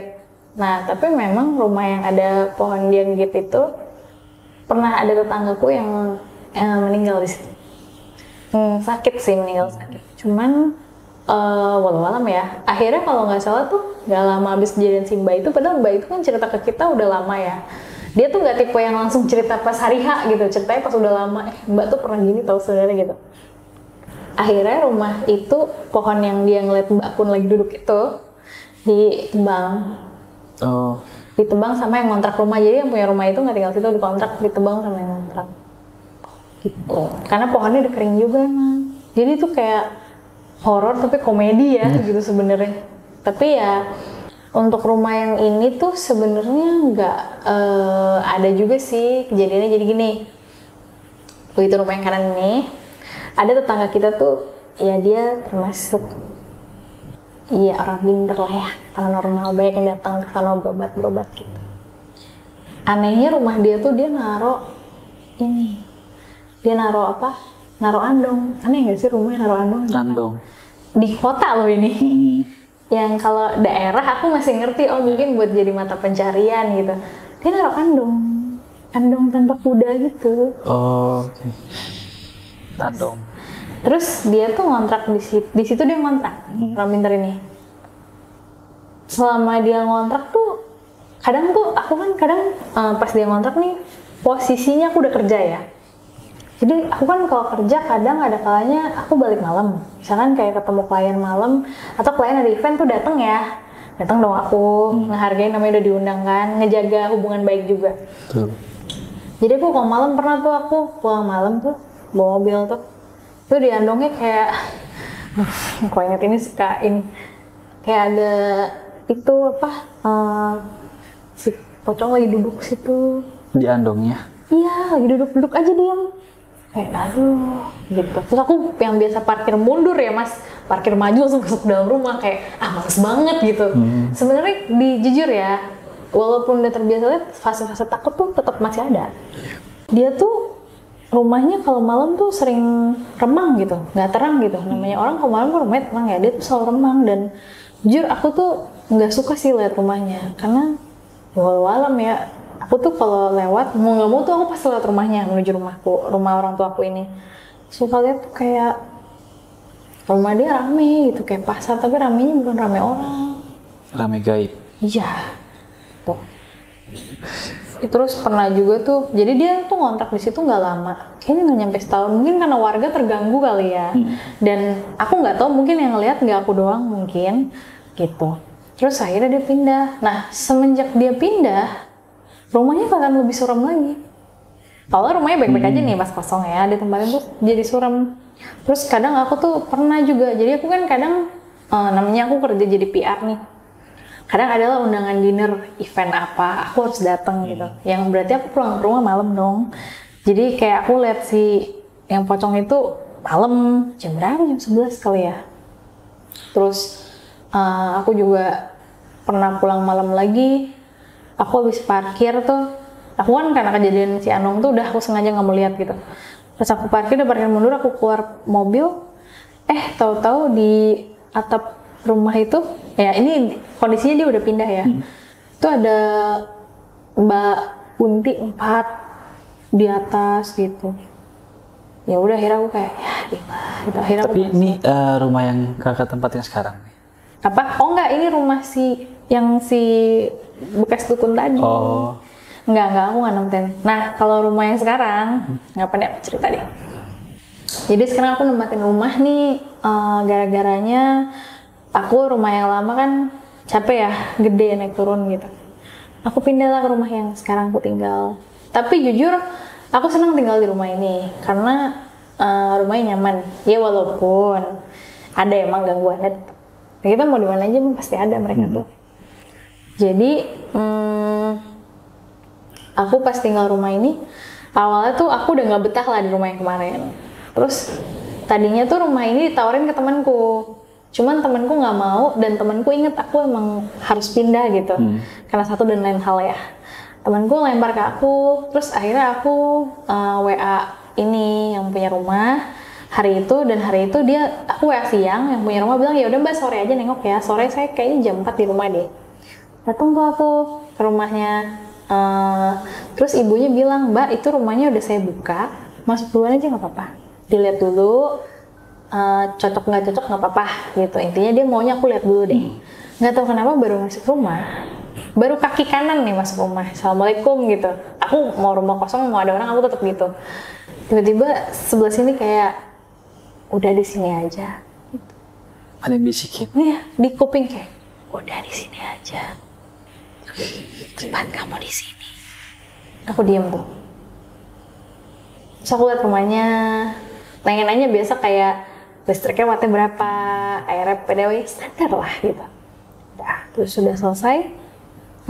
Bu aku pulang ya, aku rundingan sama suami. Kemudian suamiku nggak ikut karena ada kerjaan. Oh iya nggak apa-apa mbak, gitu. Ya aku pulang tuh. Terus suami aku bilang gimana? Aku sih serak ya yang rumahnya karena gini, aku jelasin lah gitu.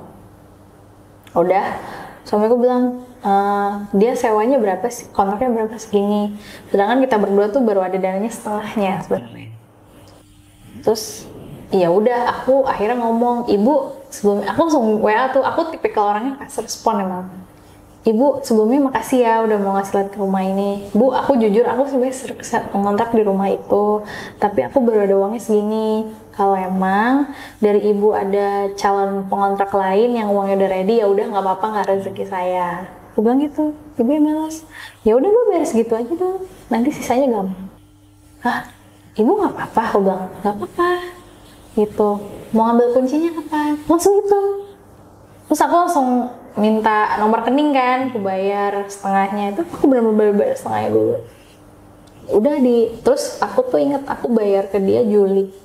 Bu, saya boleh nempatinnya Agustus nggak? Karena aku butuh waktu nih mindahin barang. Ya nggak apa-apa, saya ngitung dari Agustus aja, kata dia. Oh, gitu. Jadi dia ngitung nggak dari Juli, ya dari Agustus. Jadi aku berarti bayarnya di Juli tahun depan gitu rasanya. Ya udah tuh aku cicil pindah-pindah gitu kan. Nah, terus aku tuh pas pindahan kan menjelang Suro ya, 1 Muharram. Tadinya aku mau pindah habis Muharram.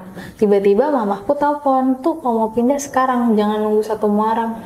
Aduh mah barangnya masih banyak, udah nggak apa-apa. Jadi besoknya Muharram ya, malamnya ibaratnya orang mulai kirap Suro kalau di Jawa sono. Iya. Aku buru-buru tuh. Padahal mas aku belum mindahin kompor apa. Udah aku bawa aja kasur, isi baju tuh aku untel di dalam spray. Aku pindah, pokoknya intinya kata mamaku yang penting malam kamu udah tidur di rumah itu. Udah sampai nih mamaku nyuruh, udah kamu sholat baca ini, terus bismillah gitu, semoga kamu di rumah ini betah. Jadi aku bener-bener pindah tuh satu-satu gitu. Karena tadinya rencana aku habis Suro aja, tahu-tahu ternyata kata mamaku jangan. Kalau habis Suro nanti kamu banyak masalah, sebelum Suro aja. Wah aku langsung gitu sama suamiku kan. Nggak sih, aku dibantu adikku, mamaku, suamiku kerja. Jadi akhirnya suamiku udah pulang langsung ke rumah itu, udah kita seadanya dulu lah saat itu. Seadanya abis Suro ya aku ngerjain mama suruh gitu. Terus besoknya langsung tuh aku, kebetulan besoknya suamiku libur kan, langsung tuh kita ambil sisanya, kita balikin kunci ke yang punya rumah gitu kan. Udah. Nah terus pas aku pindah ke rumah ini, sempetlah aku di fase suamiku kerja 3 hari keluar kota. Nah pas dia kerja, aku sendirian dong di rumah. Ya sama kucing aku lah, gitu. Terus kebetulan di kamar aku tuh ada jendela, tapi jendelanya nggak ngadep keluar, ngadep ke dalam gitu, ke dapur gitu. Terus aku suka tutup lah pakai gorden. Aku tuh pernah lihat, kan aku cerita sama Mas ya, kayak sebenarnya aku kayak misalkan ada makhluk di belakang nih, aku nggak balik badan tuh aku tahu wujudnya apa gitu. Jadi aku pernah tidur kebangun tengah malam, itu di balik jendela yang kamar aku tuh kayak ada apa? Kayak ada siluet perempuan rambutnya panjang. Wah, aku kan kayak astagfirullah gitu. Dan kucing aku tuh tadinya kan di kamar tidur, tapi nggak di kasur gitu. Tidurnya di lantai, dia suka tidurnya di sajadah. Makanya biasa sajadahnya nggak aku beresin biar tiba-tiba kucingku tuh kayak ngeong-ngeong minta keluar. Ya udah aku buka pintu, aku kasih mereka keluar. Pas aku kasih keluar, aku balik siluetnya hilang. Tuh. Dan kucingku tuh ke tempat yang di siluet itu. Udah besoknya, terus aku lanjut tidur kan. Besoknya aku habis sholat subuh, aku buru-buru tuh Mas masak nasi. Ini dipesenin sama sama teman aku lah. Teman aku kan ada yang bisa juga. Terus dia kayak tiba-tiba telepon, lu sendiri di rumah kan? Padahal aku ngomong sama dia, ya gue sendiri. Kenapa? Lu cuci beras nih gini-gini, dia suruh. Ya udah tuh. Jadi aku ambil air cucian beras tuh, tampung, aku kasih garam kasar. Terus aku langsung cari daun bidara, aku taruh tuh 7 lembar. Habis itu aku pel, sambil dalam hati aku sholawatan, aku doa, aku pel sampai rumah. Aku soalnya waktu itu nggak memungkinkan buat bikin syukuran juga pas pindahan, karena satu dan lain hal lah gitu. Terus habis itu, alhamdulillah habis itu nggak ada apa-apa.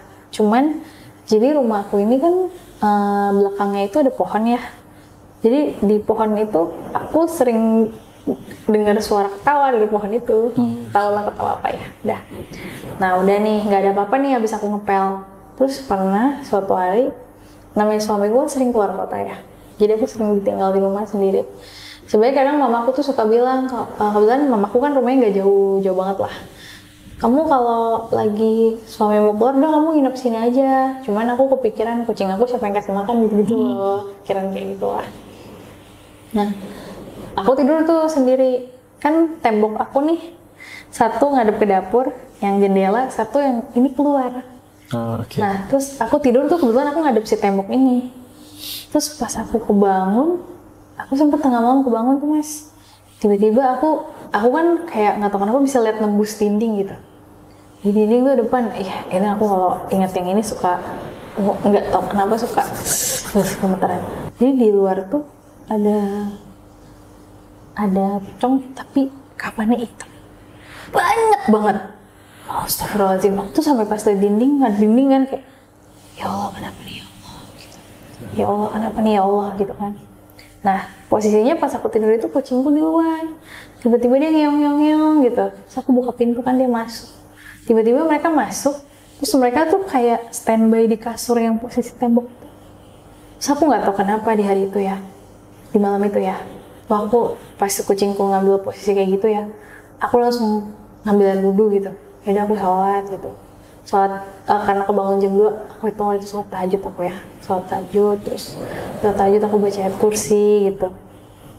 Terus aku udah mati, ya Allah, lindungi aku ya Allah gitu, jangan sampai kenapa-napa ya Allah. Kalaupun dia sekiranya menyasar sekitar tetanggaku, tolong jagain ya Allah, aku doanya gitu. Doanya lama gitu, aku kayak sampai lama banget duduknya. Sampai akhirnya kucing aku tuh udah relax. Begitu relax, aku pas balik badan tuh udah nggak ada nih. Ya Allah gitu. Apa ya? Terus aku nggak tahu kenapa tuh aku pengen ngecek kalender kan. Wah, malam Jumat Kliwon dong itu. Sampai siapa ini, astagfirullahaladzim gitu kan. Ya Allah, aku tuh dalam hati kayak, ya Allah tolong lindungi dong, jangan sampai jahatin orang-orang. Aku doa langsung gitu, jangan jahatin tetangga aku, siapapun ya Allah, aku doanya gitu aja.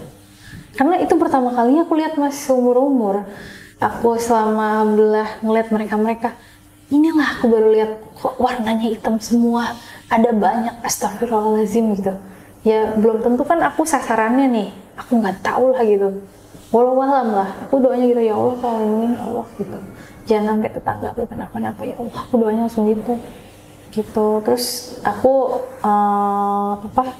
besoknya teman aku tuh yang suruh ngepel, terus malam nggak apa-apa.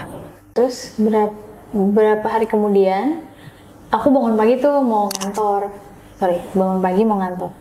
Pas bangun aku kaget, aku mau kamar mandi, ada dia lagi duduk di sofa ruang tamu aku, kan ruang tamu kamar mandi, jadi kamar harus ngeliatin ruang tamu baru kamar mandi kan. Terus dia ngeliatin aku mukanya sedih gitu kan. Aku bilang, Bude nyun sewu, bilang, saya udah maafin Bude, saya udah maafin Bude kok. Udah, terus habis itu aku tinggal aja, pas aku tinggal wudhu baliknya udah gak ada. Kelar sholat tuh, aku nanya sama suamiku, yang kamu masih ada belum maafin Bude nggak? Aku nanya dong. Enggak, emang kenapa? Aku ceritain. Enggak, yang demi Allah, aku udah maafin dia, omongan dia yang gak enak dulu bikin sedih, udah aku lupain, kata dia gitu. Oh ya udah gitu. Nah terus aku cerita sama sepupu suamiku, sepupunya kan ada yang bisa juga. Ternyata si Bude ini nyamperin dia juga, sama mukanya sedih, jadi suram gitu. Udah terakhirnya. Terus habis itu hari apa gitu, aku ngantor kan, ngantornya malam karena ada satu dan lain hal lah.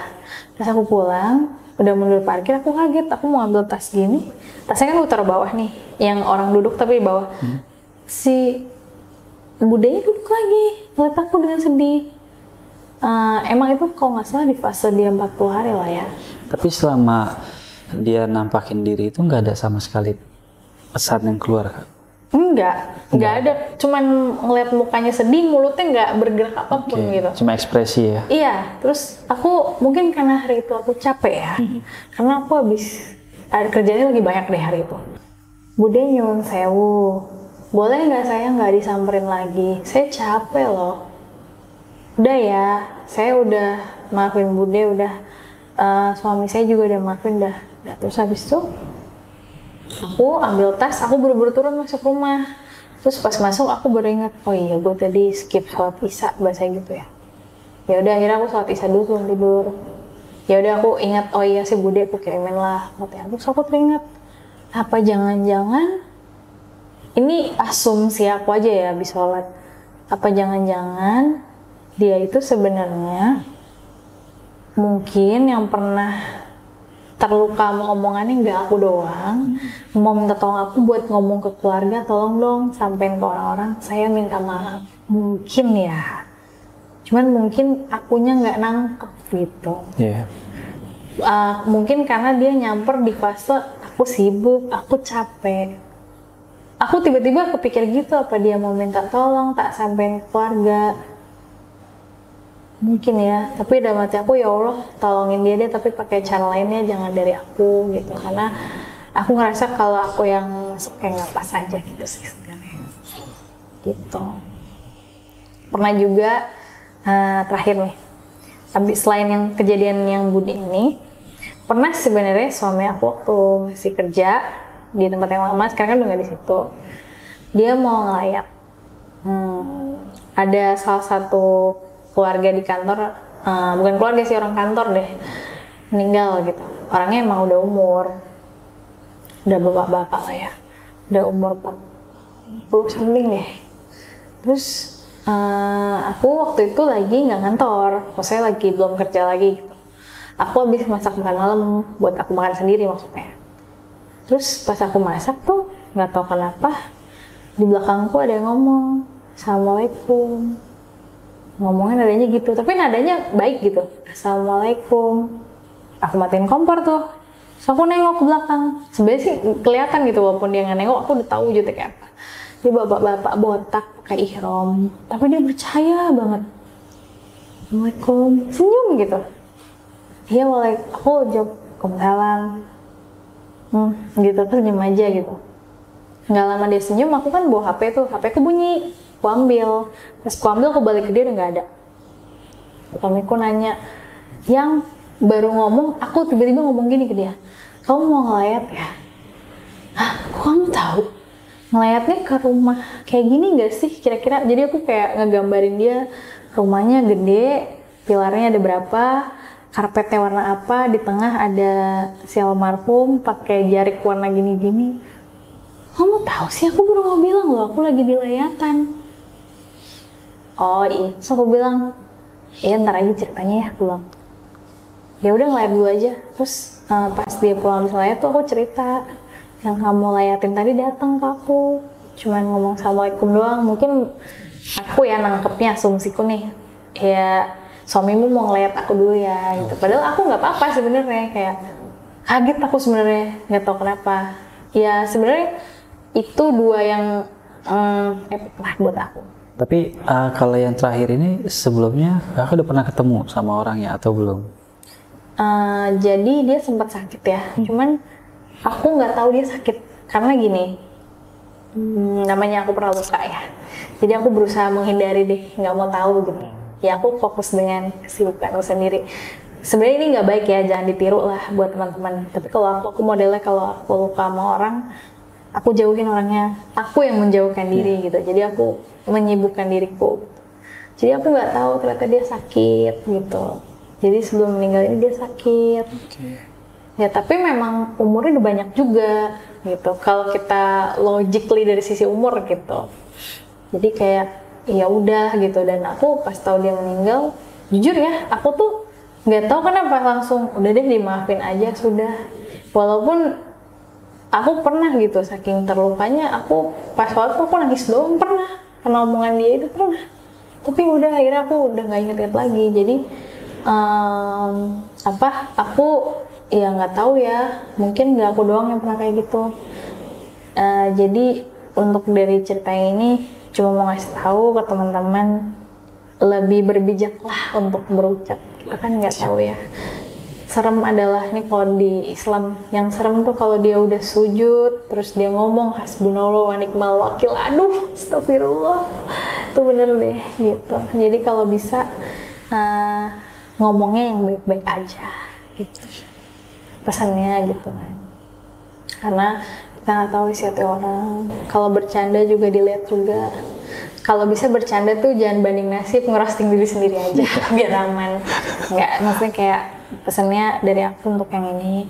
Kita kan nggak tahu ya isi hati orang, jadi better kita jaga. Kita masih bisa kok nge-filter omongan yang keluar dari mulut kita gitu aja. Tapi aku alhamdulillah sih, jujur ya, abis aku maafin dia gitu, lega loh isi hati aku, kayak oh enak ya ternyata gitu.